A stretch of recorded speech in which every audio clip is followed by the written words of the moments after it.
Adil Katalino Baculamin Kasaduga Basegat Kajubata. Arus, arus, arus. Kami dari kelompok 1 kelas 8 kelompok 3 akan menampilkan drama musikal yang berjudul Asal Mula Perusahaan Bukui dan Batu Suling. Saya Fiorenza Delia Kuswoyo berperan sebagai Ringkai dan Nabila Azahra berperan sebagai Dinda Nawang Sari. Muhammad Azura Raflian Wari berperan sebagai Rahasi.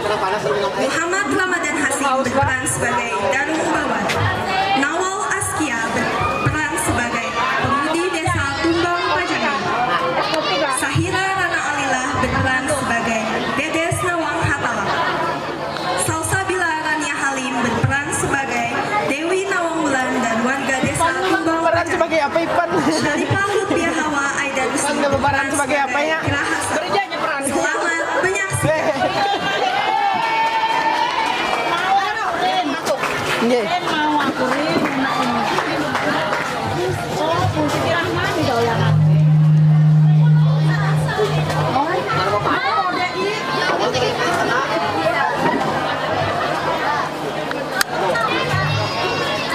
Dahulu kala saat itu kehidupan terbagi menjadi dua, yaitu kehidupan di bumi yang dipenuhi oleh bangsa manusia dan kehidupan di langit yang dipenuhi oleh bangsa raksasa. Suatu hari terdapat sepasang suami istri raksasa yang berada di langit bernama Rahasa dan Rahasi. Di langit mereka dipenuhi pasang sepanjang hari melihat aktivitas manusia.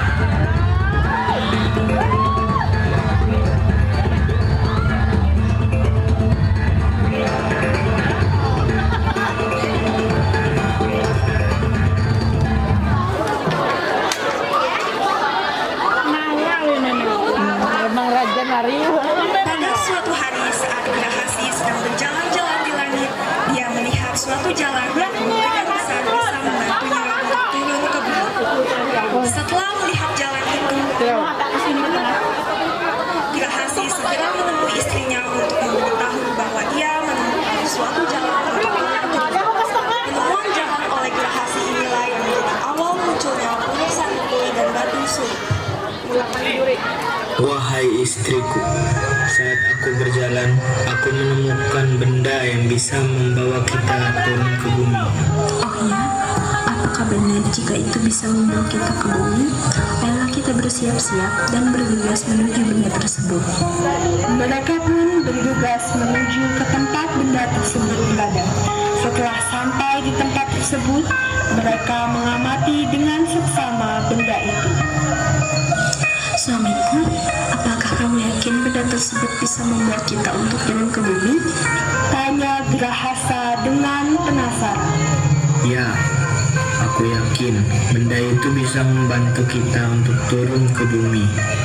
Ternyata benda yang mereka maksud ialah sebuah bukit jurang yang tinggi di gelap langit yang para manusia sebut Puruk Sanduku. Setelah mengamatinya dan yakin kalau bukit itu adalah jalan untuk turun ke bumi dan tidak akan patah, tanpa perlu berlama-lama mereka memutuskan untuk turun ke bumi. Kalau begitu, mari kita bergegas turun ke bumi. Mereka berdua pun segera turun dan melangkah melalui batu tersebut. Beberapa saat kemudian, mereka pun tiba di bumi. Wahai istriku, lihatlah para manusia di sana. Sepertinya enak untuk disantap.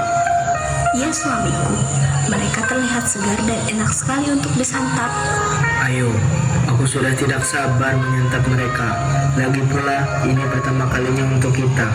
Aku sangat penasaran seperti apa rasanya. Mereka pun mengejar para manusia dan memaksanya. Dan beberapa dari manusia itu mereka tangkap untuk dibawa ke langit sebagai cadangan makanan mereka. Saat cadangan makanan mereka sudah habis, para raksasa tersebut kembali turun ke bumi untuk kembali memangsa manusia. Kabar tersebut terdengar oleh Raning Hatala Langit, yaitu Sang Dewi Nawangwu. Berkalah ia kepada dua raksasa tersebut. Dia pun memerintahkan pelayannya yang bernama Dinda Nawangsari untuk membantu manusia mengalahkan kedua raksasa itu. Dewi Nawangwulan juga memerintahkan Danambawan yang memiliki badan besar dan ilmu yang sangat sakti untuk menemani Dinda Nawangsari. Tak hanya Danambawan, dia juga memerintahkan Dedes Nawanghatala untuk menemani perjalanan Dinda Nawangsari. Saat ini, Dinda Nawangsari sedang menemui Dewi Nawangwulan untuk mendengarkan dan melakukan perintah dari Dewi Nawangwulan. Dinda Nawangsari, pesanku untukmu adalah pergilah kau ke hulu menuju desa Tumbang Pajang bersama teman-temanmu dan carilah perempuan bernama Ringka. Dia akan membantu kalian untuk mengalahkan Ya. Baiklah Dewi, akan kuturuti perintahmu. Ayolah teman-teman, kita bergegas turun ke bumi dan menuju ke desa Tumbang Pajangi. Baiklah kalau begitu Dinda Nawangsari. Ayo, sebaiknya kita segera ke sana. Dinda Nawangsari dan teman-temannya pun turun ke bumi. Perjalanan mereka menembus hutan belantara selama berhari-hari, melewati bukit dari desa ke desa sambil menanyakan lokasi desa Tumbang Pajangi. Akhirnya setelah perjalanan yang panjang, tibalah mereka di desa Tumbang Pajangi. Mereka pun langsung mencari perempuan yang disebutkan oleh Dewi Nawangwulan. Setelah menemukan perempuan itu, Dinda Nawangsari memberitahu bahwa mereka adalah utusan Dewi Nawangwulan. Agar Ringkai percaya, Danambawan menunjukkan kesaktiannya di depan perempuan itu. Setelah itu, Ringkai pun percaya jika Dinda Nawangsari dan teman-temannya adalah utusan Dewi Nawangwulan.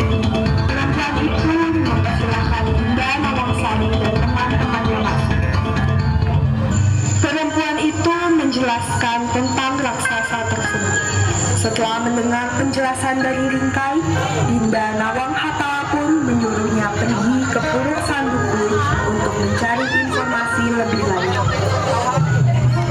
Kedua raksasa itu selalu turun melalui Puruk Sandukui. Jika hujan turun di hari yang cerah, maka itu petanda mereka akan datang.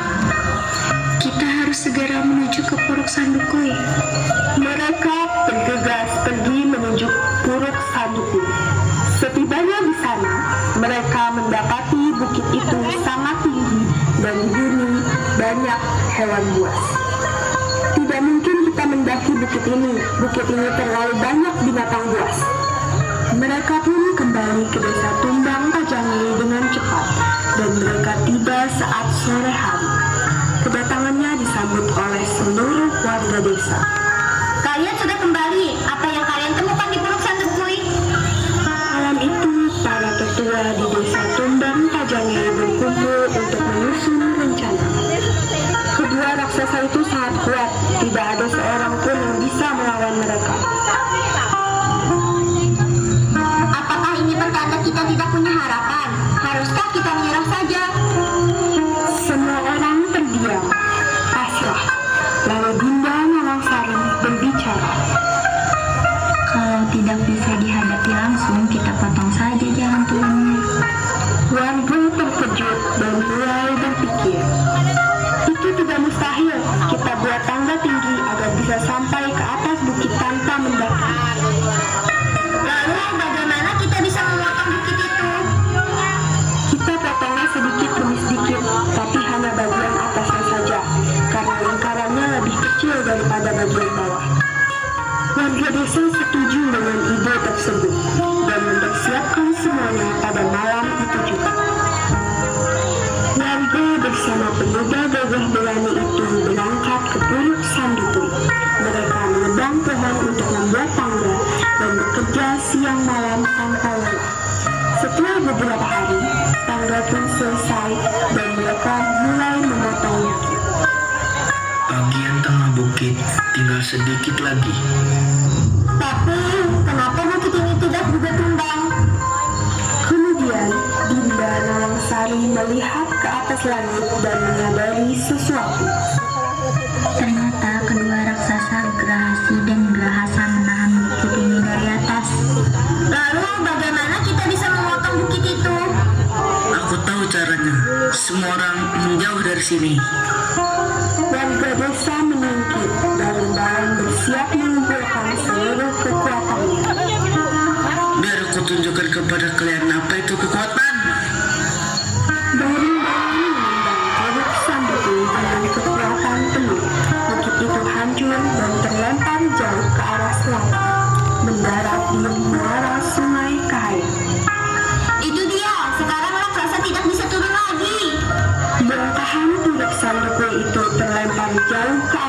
kecepatan dan terjatuh, lalu menyebabkan batu itu telah menutupi muara Sungai Kahayan.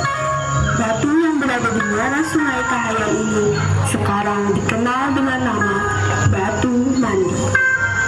Setelah kejadian itu, raksasa tidak bisa lagi turun ke bumi. Konon, Gerahasa dan Gerahasi selalu melihat ke bumi dengan rasa lapar dan meneteskan air liur.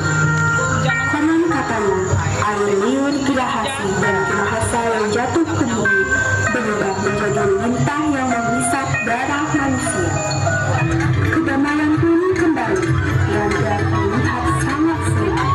Orang-orang bisa kembali keluar rumah seperti sedia kala dengan rasa aman tanpa takut akan kedatangan para raksasa. Setelah melihat bahwa bumi sudah dalam kondisi aman, Dinda Nawangsari, Darung Bawan, dan Dedes Nawang Hatala pun kembali ke Kayangan.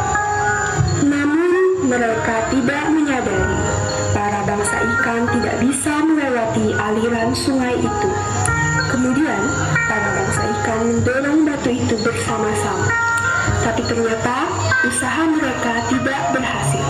Yang ada, para tulang pada ikan itu menjadi melengkung. Semenjak saat itu, ikan tersebut dikenal dengan nama ikan pipih atau ikan belida.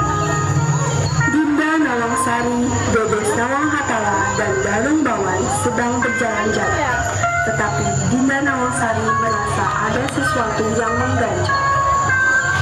Aku merasa kita harus segera kembali ke bumi. Ayo kita lihat apakah semuanya baik-baik saja. Baiklah, Dinda Nawangsari, ayo kita turun ke bumi. Mereka pun turun ke bumi dan mendapati aliran Sungai Kahayan tertutup batu besar. Kita harus memindahkan batu ini. Darung Bawan turun ke sungai dan mencoba untuk mengangkat batu tersebut.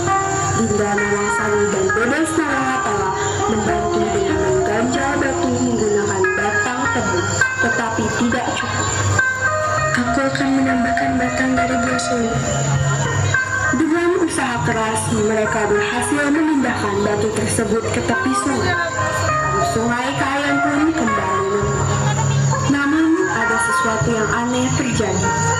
Air sungai tidak setenang biasanya. Tiba-tiba sekumpulan ikan besar muncul dari dalam air, dan salah satu dari mereka, seekor ikan raksasa dengan sisik berkilau, muncul ke permukaan. Ratu ikan itu memandang hal yang telah dilakukan oleh Dinda Nawangsari dan teman-temannya. Setelah itu, ia tersenyum puas dan mengucap terima kasih kepada mereka bertiga. Kemudian Ratu Ikan, Dinda Nawangsari, Darung Bawan, dan Dedes Nawang Hatala akan menjadikan peristiwa tersebut sebagai bentuk hubungan harmonis antara manusia dan makhluk air, juga sebagai simbol kerjasama dan perdamaian.